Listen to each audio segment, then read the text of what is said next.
अब रघुपति पद पंक्रुहु हिय धरी पाई प्रसाद, कहूँ जुगल मुनि बर्ब्य कर मिलन सुभग संवाद। अब तुलसीदास जी बता रहे हैं कि अब मैं प्रभु रघुनाथ जी के चरण कमलों को अपने मन में धारण करके उनसे प्रार्थना करता हूँ और उनके प्रसाद से दो मुनियों के मिलन और उनकी बातचीत के बारे में बताता हूँ। भरद्वाज मुनि और याज्ञवल्क्य दोनों मुनियों ने जब भगवान राम के नाम को याद किया, उस आनंद के बारे में मैं अब बताता हूँ।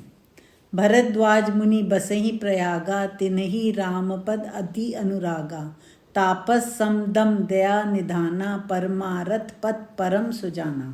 कह रहे हैं कि भरद्वाज मुनि प्रयागराज में रहते हैं। उनके मन में राम जी के चरणों के प्रति बहुत प्रेम है। वे तपस्वी हैं, उन्होंने अपने मन को बस में कर रखा है। वे शांत स्वभाव के हैं, वो दया के सागर हैं। वो लोगों के कल्याण में लगे रहते थे, सब लोगों का भला हो ऐसा ही वो चाहते थे। माघ मकरगत रवि जब होई, तीरथ पति ही आव सब कोई, देव धनुज किन्नर नर श्रेणी, सादर मंजही सकल त्रिवेणी। माघ महीने में जब सूरज मकर राशि में जाता है, उस समय तीर्थों के राजा प्रयागराज में सब लोग आते हैं। देवता दानव किन्नर नर नारी साधु सन्यासी सब लोग प्रयागराज में आते हैं। और त्रिवेणी में जहाँ तीनों नदियाँ मिलती हैं, गंगा जी यमुना जी और सरस्वती जी, वहाँ वो आदर भाव से भक्ति भाव से स्नान करते हैं। पूजे ही माधव पद जल जाता, परसी अखय बटु हर्ष ही गाता, भरद्वाज आश्रम अति पावन, परम रम्य मुनिवर मन भावन।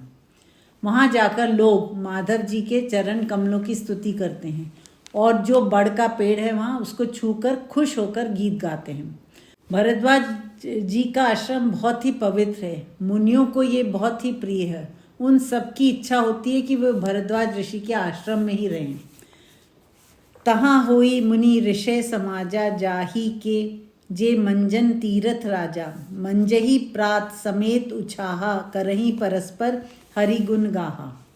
सारा ऋषि समाज वहीं जाकर उनसे जुड़ता है और वहीं से जाकर त्रिवेणी में स्नान करते हैं। सुबह वो सब बड़े जोश के साथ उठकर स्नान करने जाते हैं और उसके बाद वो मिलकर भगवान के गुणों की कथाएं सुनते और सुनाते हैं।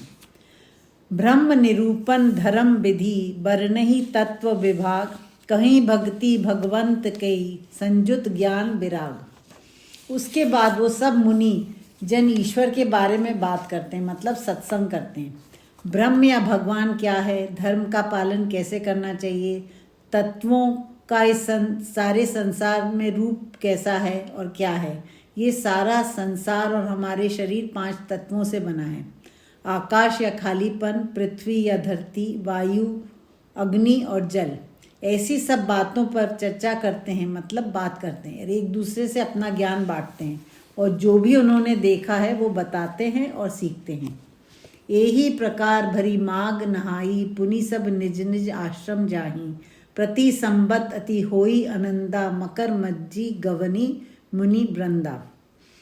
इसी तरह से वो पूरे माघ महीने में स्नान करते हैं। सुबह उठकर स्नान करने गए, फिर बैठकर सत्संग किया, भगवान के भजन गाए, फिर ज्ञान की बातें एक दूसरे से सुनी और सुनाई। फिर 1 महीना पूरा होने पर वो अपने अपने आश्रम चले जाते हैं। हर साल इसी प्रकार से वो आनंद उठाने के लिए माघ के महीने में प्रयागराज आते हैं। एक बार भरी मकर नहाए, सब मुनीस आश्रम मन सिधाए, जाग बलिक मुनि परम विवेकी, भरद्वाज राखे पद टेकी।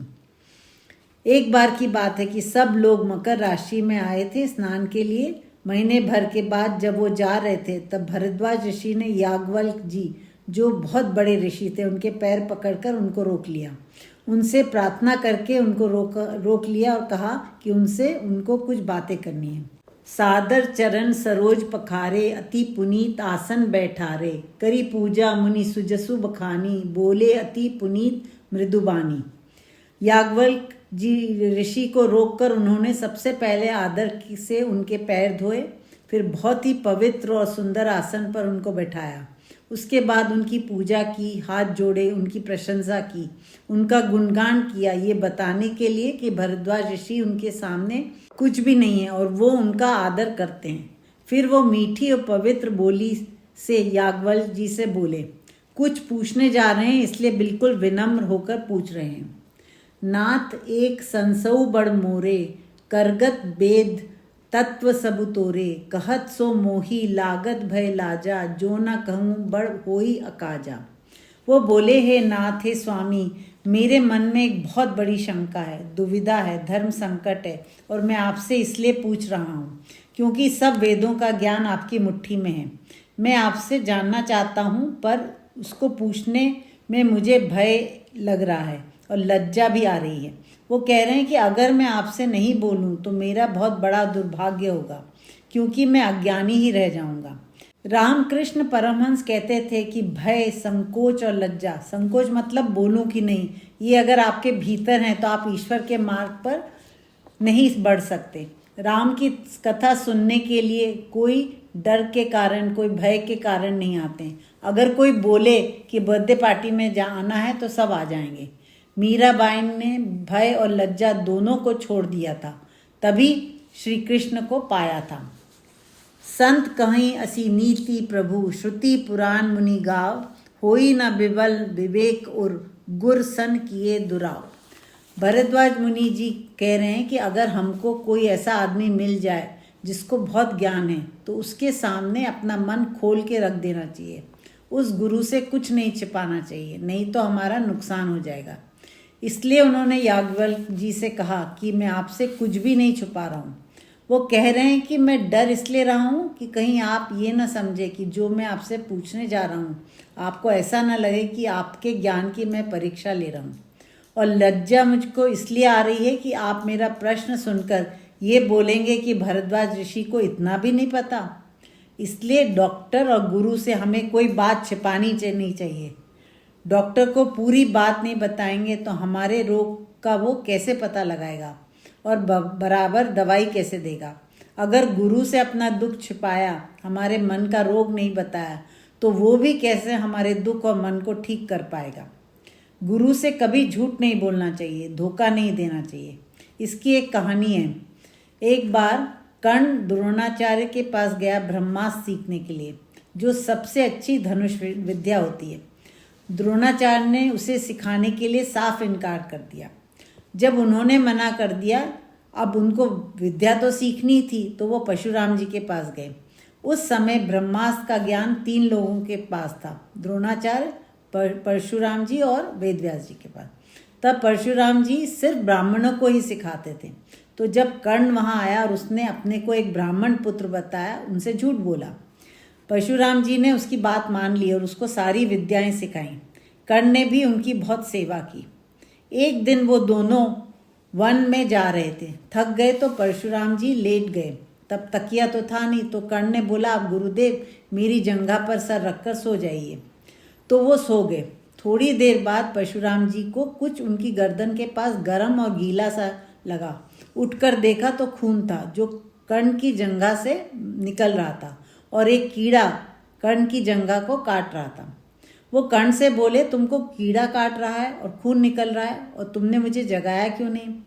कर्ण बोला, आपकी नींद नहीं भंग करना चाहता था। परशुराम जी बोले कि इतना दर्द सहने की शक्ति एक ब्राह्मण में नहीं हो सकती, मुझे सच सच बताओ कि तुम कौन हो। तब कर्ण ने बताया कि वो ब्राह्मण नहीं, क्षत्रिय हैं, योद्धा हैं।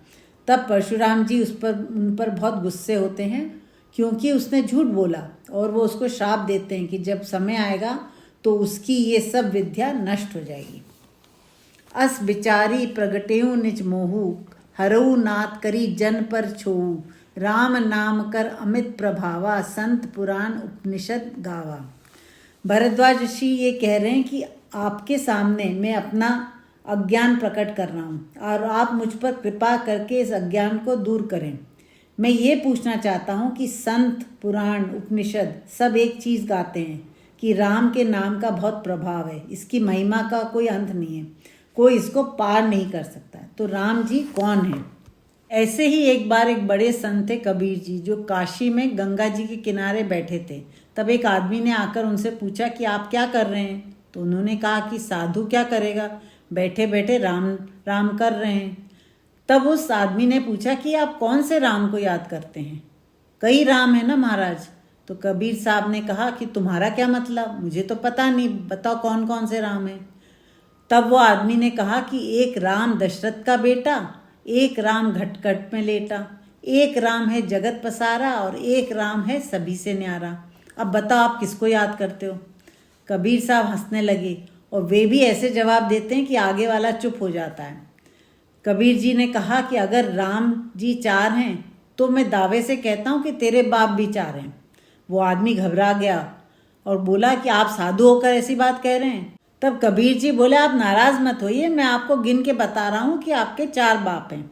और फिर वो बोले, एक बाप तेरे चाचा को भाई, एक बाप तेरी दादी को वारों, एक बाप तेरे नाना को जमाई, एक बाप तेरे फूफा को साड़ो। हो गए ना 4। अब आप बताइए इसमें से कौन सा आपका बाप है। तब कबीर साहब ने कहा कि सोई राम दशरथ का बेटा, सोई राम घटघट में लेटा, सोई राम है जगत पसारा, सोई राम है सभी से न्यारा। संतत जपत शंभु अविनाशी, शिव भगवान ज्ञान गुण राशि, आकर चारी जीव जग अहीं, काशी मरत परम पद लहीं।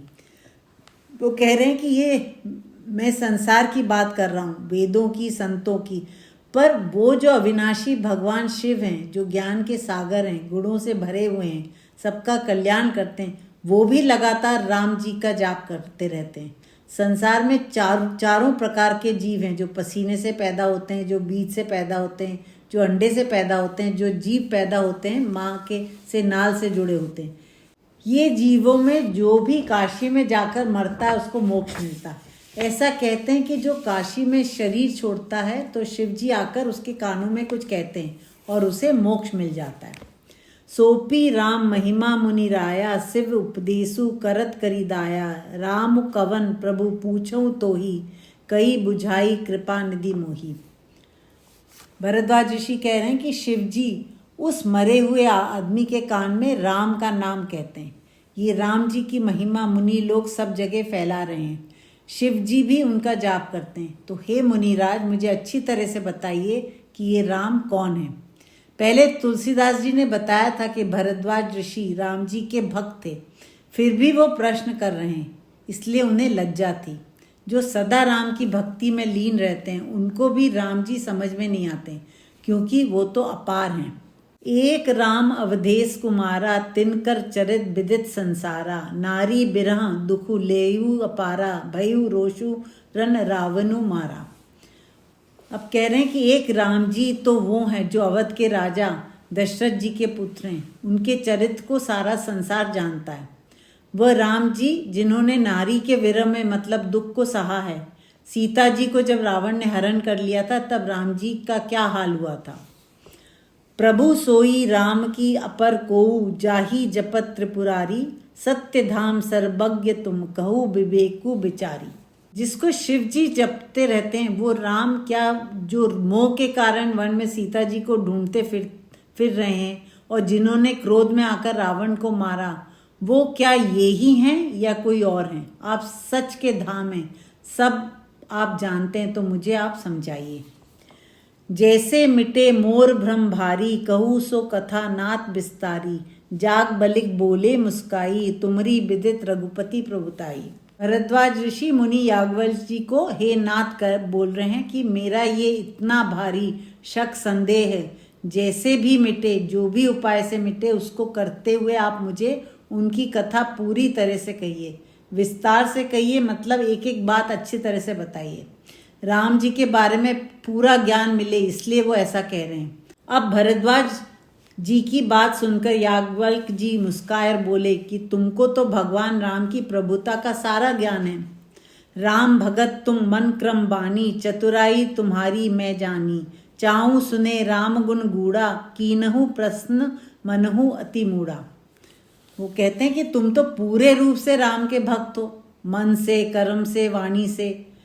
ऐसे भक्त नहीं हो कि सिर्फ मुंह से सिर्फ राम राम बोलते हो, ऐसा भी नहीं कि सिर्फ काम से दिखावा कर रहे हो। अब वो कह रहे हैं कि आपने जो मुझसे प्रश्न किया है, आपकी सब चतुराई मैं समझ गया हूँ।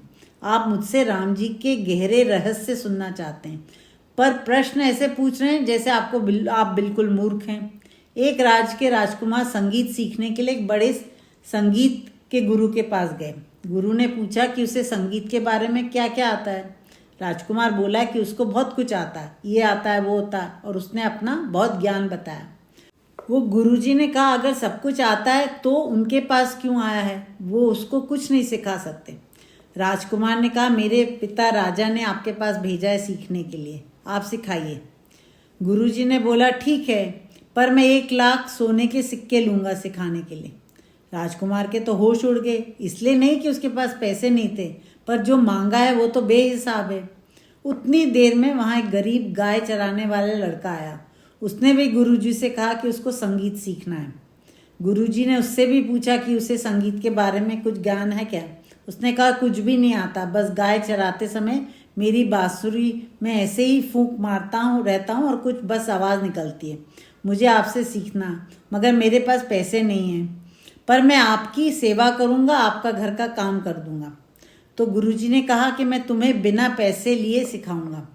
राजकुमार वहीं खड़ा था। वो बहुत चकित हुआ कि गुरुजी उसको बिना पैसे लिए सिखा रहे हैं और मुझसे 1 लाख सोने के सिक्के मांग रहे हैं।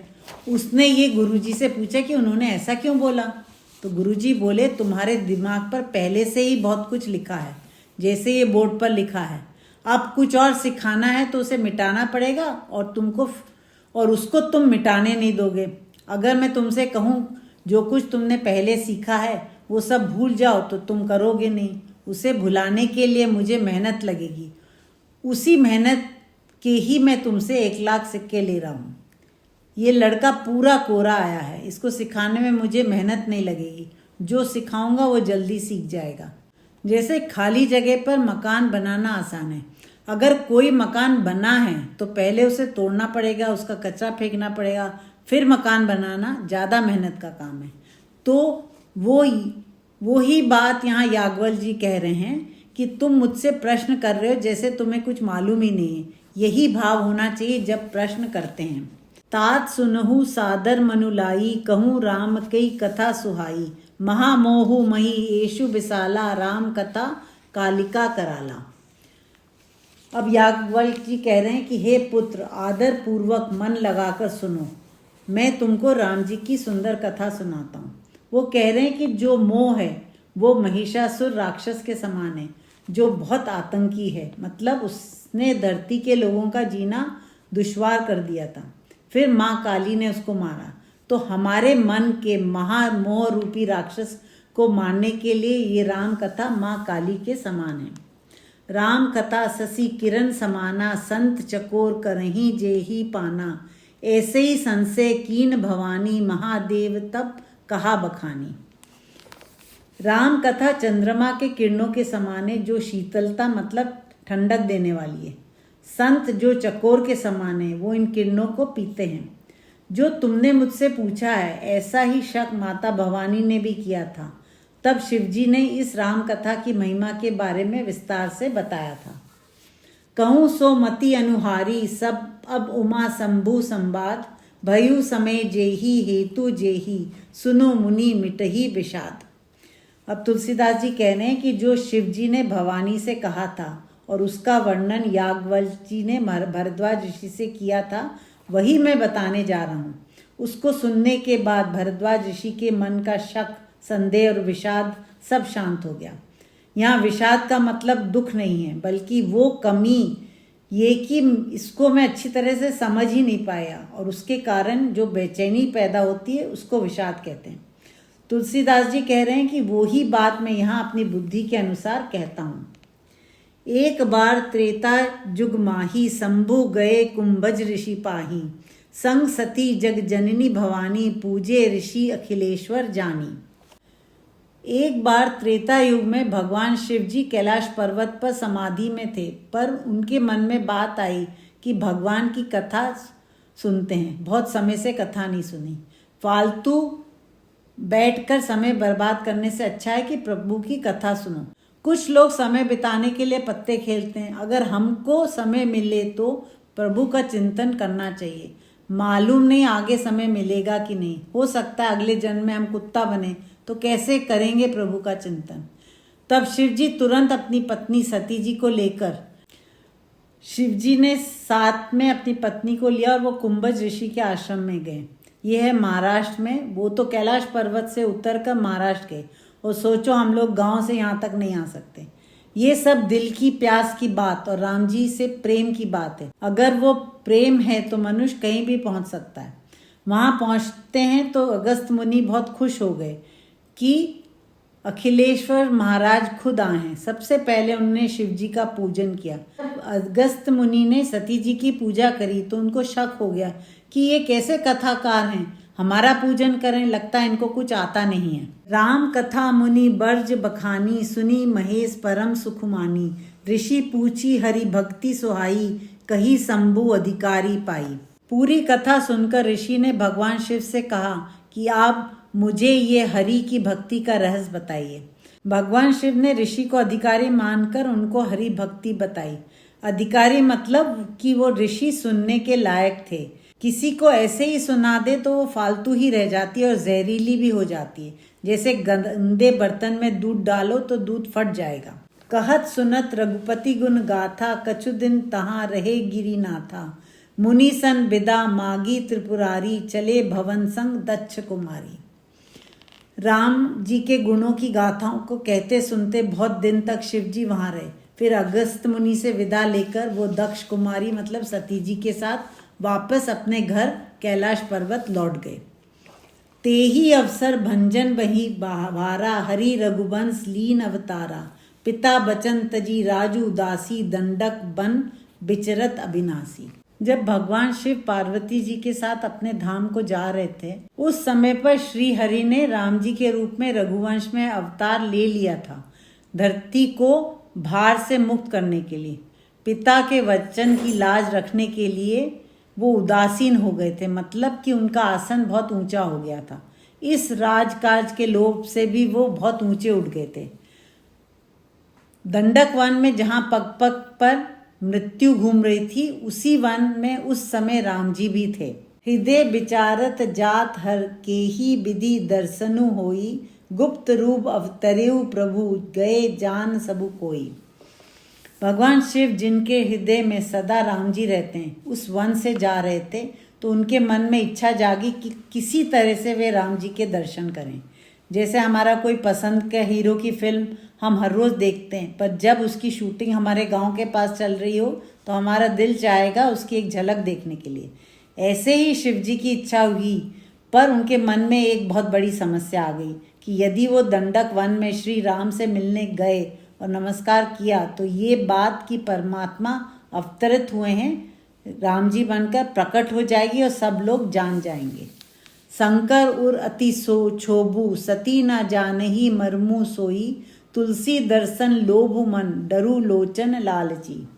भगवान शिव के मन में बहुत खलबली मची हुई थी, उनका मन बहुत बेचैन था और सती जी जो उनके साथ थी उनको समझ में नहीं आया कि शिव जी क्यों परेशान हैं। तुलसीदास जी कहते हैं कि भगवान शिव जी की आंखें हरि दर्शन की प्यासी थी, पर डर भी था कि राम जी का भेद न खुल जाए। रावण मरण मनुज कर जाचा, प्रभु विधि बचनु कीन चहत साचा, जो नहीं जाऊं रही पछतावा, करत विचारू ना बनत बनावा। रावण ने बहुत तपस्या की थी और ब्रह्मा जी से वरदान मांगा था कि मनुष्य को छोड़कर कोई भी उन्हें नहीं मार सके। रावण जो राक्षस था उसके देवता असुर दैत्य सब शत्रु थे। वो मनुष्य जाति को कीड़े मकोड़े जैसे समझता था। उसको मालूम था कि मनुष्य जाति उसका कुछ नहीं बिगाड़ सकती, इसलिए उसने कहा था कि मनुष्य चाहे तो उसे मार सकता है। शिव जी सोच रहे थे कि रावण को मारने के लिए ब्रह्मा जी ने श्री हरि को एक मनुष्य का रूप लेकर इस धरती पर आने के लिए निवेदन किया। तब श्री हरि राम जी का रूप लेकर आए।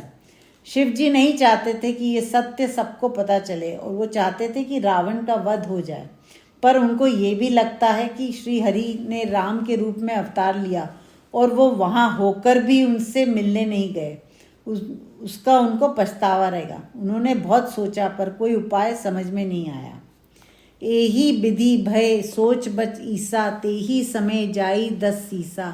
लीन नीच मारची ही संगा, भयु तुरत सोई कपट कुरंगा। जब शिवजी ऐसा सोच रहे थे उसी समय 10 सिरों वाला रावण वहां पहुंच चुका था। उस नीच ने मारीच को अपने साथ लिया और मारीच ने धोखा देने के लिए अपना रूप सोने का हिरण में बदल लिया। करी छलु मूढ़ हरि बैदेही, प्रभु प्रभाव तस विदित न तेही। मृग बधि बंधु सहित हरि आए, आश्रमों देखी नयन जल छाए। तुलसीदास जी अब रावण को मूर्ख कहते हैं क्योंकि वो सीता जी को अपनी मूर्खता में हर कर ले गया। जब राम जी उसे पकड़ने के लिए गए तब मारीच, जिसने सोने का हिरण का रूप धारण किया हुआ था, वन में पुकार रहा था। तब सीता जी के कहने पर लक्ष्मण जी वहां पहुंच गए। जब मारीच को मारने के बाद भगवान राम वापस अपने आश्रम आते हैं जहां सीता जी को छोड़कर गए थे। आश्रम में सीता जी को नहीं पाकर उनकी आंखों में आंसू भर आए और वो समझ गए कि सीता जी के साथ कुछ बुरा हो गया है। बिरह बिकल नव इव रघुराई, खोजत बिपिन फिरत दो भाई। कबहू जोग वियोग न जाके, देखा प्रगट बिरह दुखी ताके। वो श्री हरि जो मनुष्य के रूप में राम जी थे, उनको मनुष्यों के समान ही दुख हुआ और दोनों भाई वन वन में सीता जी को ढूंढने लगे। श्री हरि तो दुख सुख से परे हैं, पर जब वो धरती पर मनुष्य बनकर आते हैं तो उनको भी दुख में देखा गया। अति विचित्र रघुपति चरित, जानहि परम सुजान। जे मतिमंद विमोह बस, हृदय धरहि कछु आन। वो कह रहे हैं कि राम जी का जो चरित्र है वो बहुत विचित्र है। विचित्र मतलब उसमें कोई राज है जिसको जान ही नहीं सकते। इस राज को ऐसे लोग समझ सकते हैं जो बहुत ज्ञानी हैं। हम एक दूसरे के चरित्र को तो जान नहीं सकते। कभी कोई धोखा देता है तो हम कहते हैं कि हम उसे पहचान ही नहीं सके, तो प्रभु के चरित्र को कैसे जान लें। जो बहुत मंद बुद्धि हैं वो बस मोह में ही पड़े हुए हैं, उनके मन में कुछ और ही चलता रहता है। भगवान की बात सुनकर, कथाएं सुनकर, उनका चरित्र सुनकर, उनकी लीलाएं महिमा सुनकर भी उनके मन में कुछ और ही चलता रहता है। कुछ लोग तो राम के नाम पे भड़क जाते हैं। जब रावण जैसा बड़ा ज्ञानी राम जी की प्रिय पत्नी को उठाकर ले गया तो ऐसे मंद बुद्धि लोग तो सिर्फ राम जी की थोड़ी बुराई ही करते हैं। ये लोग तो बहुत सीधे साधे हैं। ऐसे लोगों पर ना गुस्सा आना चाहिए ना चिढ़ना चाहिए। उन पर तो दया आनी चाहिए कि उनको राम जी को समझने का सौभाग्य ही नहीं मिला है। शंभु समय ते ही राम ही देखा, उपजा हिय अति हर्षु विशेषा। भरी लोचन छवि सिंधु निहारी, कुछ समय जानी न कीनी चिन्हारी। जब राम जी लक्ष्मण जी के साथ सीता जी को ढूंढ रहे थे तब शिव जी ने राम जी को देखा। तब उनके मन में बहुत खुशी हुई। जब हमको अपना जानने वाला दिख जाए राह चलते हुए तो बहुत खुशी होती है, तो जिसकी हम पूजा करते हैं वो दिख जाए तो सोचिए कितनी खुशी होगी। वो ही शिव जी की हालत थी। शिव जी अपने आँखों में राम जी की सूरत बसाकर खुश होने लगे और वो समय ठीक नहीं है इसलिए उन्होंने जाकर उन्हें प्रणाम नहीं किया। जय सच्चिदानंद जग पावन, अस कही चलेयु मनोज नसावन। चले जात शिव सती समेता, पुनि पुनि पुलकत कृपा निकेता। शिव जी राम जी के पीछे से आ रहे थे। जब उनके पास से निकलते हैं तब वो जय सच्चिदानंद जग पावन, मतलब जो इस संसार को पावन करने वाला है, ये कहते हुए राम जी के पास से निकल जाते हैं। किसी को नहीं पता चला, पर सती जी जान गई कि जो शिव जी ने कामदेव को भस्म किया उन्होंने राम जी को प्रणाम किया और वो आगे बढ़ गए। शिव जी ये कहकर आगे बढ़ गए और बार बार वो पुलकित हो रहे, मतलब बहुत ही ज़्यादा खुश हो रहे थे। सती सो दशा शंभु के देखी, उर उपजा संदेहु विशेषी। शंकरु जगत बंद जगदीसा, सुर नर मुनि सब नावत सीसा। शिव जी की ये खुशी से भरपूर दशा जब सती जी ने देखी कि कैसे खुशी के मारे वो अंदर ही अंदर नाच रहे हैं, तब सती जी के मन में बड़ा शक पैदा हुआ कि भगवान शिव की वंदना तो पूरा संसार करता है, जो जग के स्वामी हैं, देवों के देव हैं, सब नर मुनि सुर उनके सामने अपना सिर नवाते हैं। तिन नृप सुतही कीन परनामा, कही सच्चिदानंद परधामा। भय मगन छवि तासु बिलोकी, अजहू प्रीति उर रहिति न रोकी। ऐसे शिव जी ने एक राजा के बेटे को नमस्कार किया और उनको परम धाम में बसने वाला सच्चिदानंद भगवान कहकर बुलाया। ये उनको क्या हो गया है? जब से शिव जी ने राम जी को देखा तब से उनके मन से वो छवि जा ही नहीं रही थी। उनके मन में जो खुशी की लहर उठी वो रुक ही नहीं रही थी। यह सब देखकर सती जी के मन में और शक पैदा हो गया। ब्रह्म जो व्यापक बिरज अज अकल अनीह अभेद, सो की देह धरी होई नर जाही न जानत भेद। सती जी सोच रही हैं कि जो ब्रह्म है सब तरफ पाया जाता है, जो पैदा नहीं हो सकता, जिनमें कोई इच्छा नहीं होती है, जिसको कोई देख नहीं सकता, जिनका राज वेद भी नहीं जान सकते, वो परमात्मा क्या इस धरती पर मनुष्य का रूप लेकर आ सकता है? सती के मन में ये शक आ जाता है। विष्णु जो सुरहित नरतनुधारी, सोऊ सर्वज्ञ जथा त्रिपुरारी, खोजई सो की अज्ञ एव नारी, ज्ञान धाम श्रीपति असुरारी। सती जी सोच रही हैं कि भगवान विष्णु और भगवान शिव दोनों सब कुछ जानने वाले हैं, हर एक बात को जानते हैं। तो क्या भगवान विष्णु मनुष्य शरीर धारण करके आएंगे और एक अज्ञानी के समान एक स्त्री के दुख में रोते हुए दिखाई देते हैं? सती जी को ये भरोसा नहीं होता। यहाँ जब शिव जी की पत्नी सती ही इस बात को समझ नहीं पा रही हैं, तो हम जैसे साधारण लोग कैसे समझ सकते हैं कि प्रभु ने सच में इस धरती पर जन्म लिया था। शंभु गिरा पुनि मृषा न होई, शिव सर्वज्ञ जान सब कोई, अस संशय मन भयु अपारा, होई न हृदय प्रबोध प्रचारा। सती जी के मन में एक तरफ ये संदेह था कि राम जी श्री हरि के अवतार हैं, पर दूसरी तरफ शिव जी ने उन्हें सच्चिदानंद कहा। अब शिव जी झूठ तो बोल नहीं सकते, तो कभी शिव जी की बात को सच मानती, पर फिर उन्हें विश्वास नहीं होता कि वो विष्णु जी ऐसे मनुष्य के रूप में अपनी पत्नी के दुख में भटक रहे हैं।